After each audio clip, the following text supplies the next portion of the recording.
Welcome back to Culture Crash. My name is Crash, and today we're going to be trying something new. We're telling stories. Oh, but not just any stories. Stories about our lives. Isn't that right, Culture? Without you, I feel Stories about my life. It was the year 2089, 94. Damn it, I don't remember the specifics. I was a man in my junior year of high school. Everything was going great in my life until one day my mom and also Daddy Crash, not to be confused with yours truly, ladies, pulled me aside for an abrupt conversation. Sweetie, your father and I want to have a word with you. We're a little concerned. Son, we need you to get ready to face the world by yourself, and we're not going to be around forever, you know. So your mother and I have decided that it would be best for you to take charge now. But Mother, Father, that sounds like a lot of hard work. That's hard for me, you know? Crash, Rosewater the Third. The only thing that's going to be hard is the impact of my hand slapping against your thick skull, you little shit. Get help from your friend Culture. He seems like a smart boy. And that's when everything changed. At first, I had no idea what to do, and I was honestly confused by this sudden intervention, but I had my good buddy Culture to help me out in my dire time of need. He suggested that getting a job would be a great place to start if I wanted to become a valuable member of society. After screaming and shouting, trying to make him understand that I don't want that, I finally caved in. He told me to make a resume and pass it out to as many local businesses as I could. Needless to say, it was boring and time-consuming, but eventually I had a kick-ass resume which made me look like a saint, baby!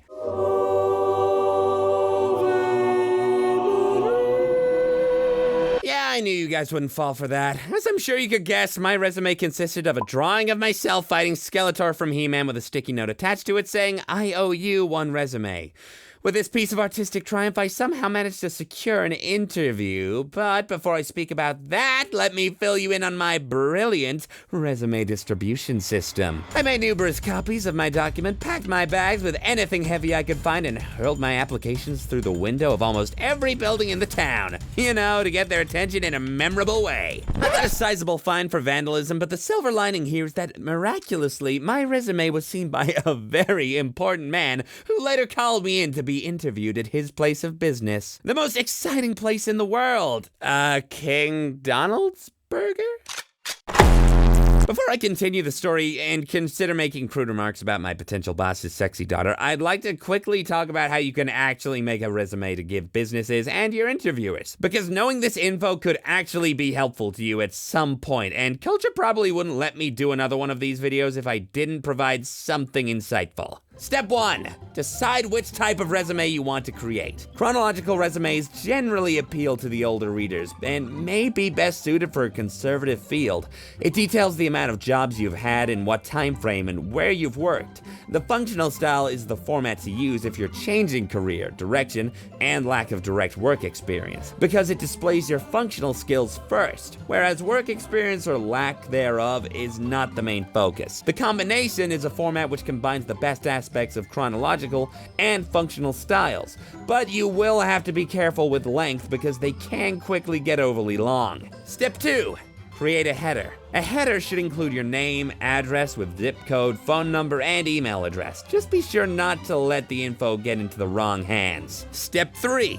List your experiences or skills. Starting with your oldest job or most current job, list your work experience. This section shows where you worked and when you worked there. It also states specific accomplishments for each position or job. When choosing experiences to list, pick those that seem most relevant to the position you seek. Think of your full-time or part-time work, summer jobs, occasional jobs, internships, field work, and special projects that you'd like to list. Don't worry whether your experiences are good enough to put down or not. Employers admire people who have worked hard in a variety of positions. Step 4. Be sure to list some activities you've done. Employers look for people who have actively put their time into something special. List something like a charity or someplace you did community service at, like reading to blind kids at the library. Step 5. Be sure to list your education. Make sure that these people know that you went to high school or were homeschooled. There's nothing wrong with either. Include important details like GPA, class ranks, or special awards. Step 6. Include some interests. Employers want to know you personally and what you like to do.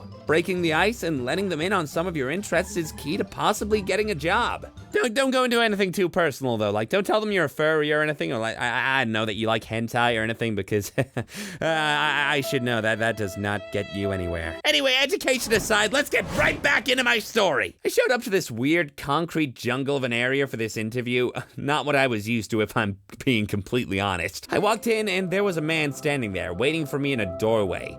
I followed him into his weird little 5 foot by 5 foot office area that was completely shoddy and depressing.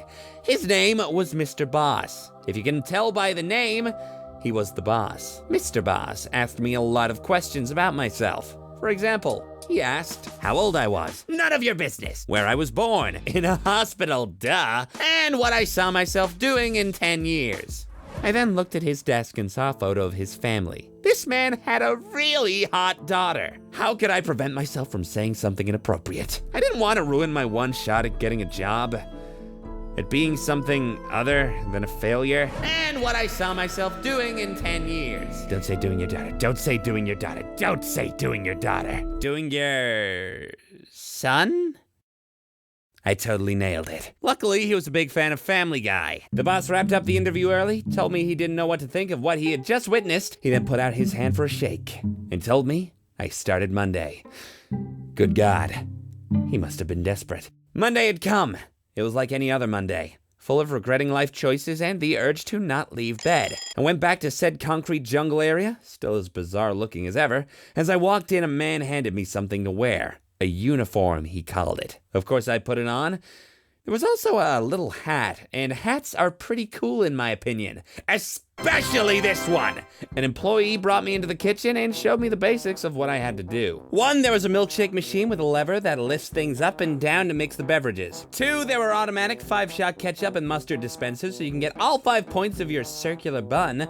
3, I was shown the patty flipping grill for cooking the meat, whatever that means. 4, there was actually a pickle station where you could put 2 delicious sliced chips of vinegared cucumbers. 5, along that was a little area where you could sprinkle on some optional onion dicings. 6, then I observed the wrapping station for all the burgers. And finally, the most important thing in the work area, I saw the cashier station that held all those sweet, precious Benjamins. But of all these things that I could have helped out with, I was put on janitorial duties. I had to mop the kitchen floors of grease and dirt, and more sickeningly, I had to scrub the bathroom toilets whenever someone obliterated the scene in a thunderstorm of explosive defecation. Mr. Boss said it was cool for me to grab some food if I was hungry, but he neglected to tell me that it would be put on a tab and the money would be taken out of my pay to compensate. I unknowingly racked up a $3,000 bill due to my excessive nugget consumption. Before the job, I was broke. But now I was in debt. It's safe to say that life was going great. My relationship with the other employees was very simple, as there were only 4 of us in total. There was Mr. Boss, who I could tell liked me despite the fact I made crude remarks about his daughter whenever I saw him. He would just bonk me on the head like a cliche old school trope, and we would continue with our day. Another employee was the guy who showed me the ropes around the place earlier in the story. He was a very intelligent high school graduate who finished about 2 years prior, but was working there for the summer to pay for his yearly college tuition. Not relatable then, there was this bitch I haven't mentioned yet. She was as beautiful and busty as could be, ripe for the picking, as a creepy elderly man might say, but she was as dumb as a pile of bricks. And that's coming from me. She was constantly trying to fix her hair while preparing the food. And she often looked like a circus clown with the amount of makeup she had on. She was extremely self-centered and had never once considered the needs or wants of anyone but herself. Kind of like me. Oh God. I honestly wish she would have fallen into the fry vat, but hey, I'm sure every workplace has someone similar. Getting paid was honestly a letdown. I made approximately $45.5 US a day, and if you're not American, that is 38.95 euros, 34.11 British pounds, 69.68 Canadian dollars, and 5,972 Japanese yen. Not only is it $6.05 an hour, but it's below minimum wage, which means it would take me an estimated 66 consecutive days to pay back my nugget liability. However, I wasn't hired for nearly this long, and thus still haven't paid back the tab. This means I am now visited by a repo man at least once a month trying to take my most prized possessions. He who robs one of love is one who will never know love himself. I slacked off a ton whilst I was on the job, mostly because I didn't want to deal with anyone's problems. Not only was I yelled at by the customers, at the cashier, and at the drive-thru, but I caused a great catastrophe they later titled The Great Fast Food Poisoning, as a result of my negligence.